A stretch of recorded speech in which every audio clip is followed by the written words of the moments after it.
مرحبا اخواتي، يسعد لي مساكم. اخوكم شادي صليبي من شنطة شاب مدري شو. اليوم راح اعلمكم لف اليبرة. لف اليبرة هدول الشرنات اللي ما بيعرفوا يقلوا بيض بنات هالايام. تعالوا تعلم يا شرنة. شوفي يا شرنة، اول حركة بتمسك الورقة هيك تحطيها هون. الرز بكون جاهز، بتحطي الرز هيك، بتعملي ايديك هيك مثل الفقاشة. ها وانت عم تحطي الرز مثل الفقاشة عم تفقشي هيك،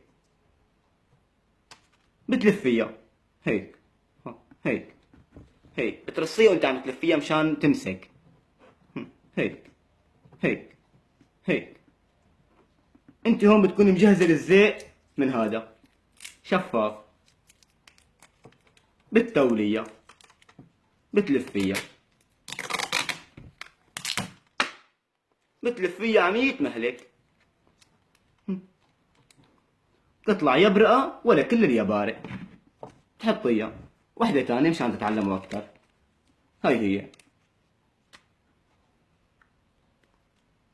بتحطي هون. تنظيف البيت اليوم مو علي، معلش بكب الأرض. بتحطي الرز فقاشة فقاشة، عم تفقشي تفقيش تفقيش تفقيش يا عمري تفقيش. تحطي رز، وأهم شغلة الفقاش هيك هيك تلفيها هيك، بتعصيها وانت عم تلفيها. شرنة ركزي ركزي، والله العظيم هذا الحكي حقه ذهب. أنا عم أعطيكم إياه ببلاش لنكون ولاد بلدي. بتلفيها شوي شوي شوي شوي للزيت جاهز. بتلزقيها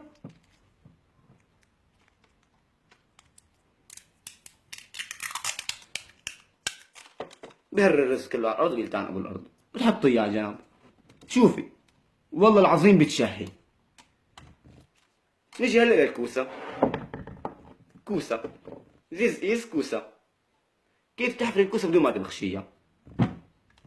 هاي كوسة هاي بتقصي طيزة راسها وطيزة. تمسكي الحفارة هيك هيك بتحطي ايدك هون. انتبهي شرنة هون هيك. بتحطي ايدك هون وبتقولي لها هيك يمين وشمال يمين وشمال يمين وشمال يمين وشمال، كمان يمين وشمال. هي ما بدها تطلع. وقت اللي ما تطلع لا انه تتلبكي او تخافي، لا بتحطي الحفارة هيك تبخشيها معلش عادي. بتطلعي هي من تاني جنب. زيز ايز هي راسها تحطيه من هون. تسكرت ولا لا؟ بس شغلي مخك. بنجيب الرز نمسكه هيك نسقطه تسقيط شوي شوي شوي شوي. تسقيط تسقيط شوي شوي. نيني نيني بس انت لا تتلبكي شرنة. هذا الحكي حقه ذهب. هون بنكون الراس حطيناه هون ما ضل زداده. بس اذا شغلتي مخك بتلاقي شو بالزيت. بتلزقي راسها بتلفيها لفتين لفتين لفتين ولا احلى من هيك.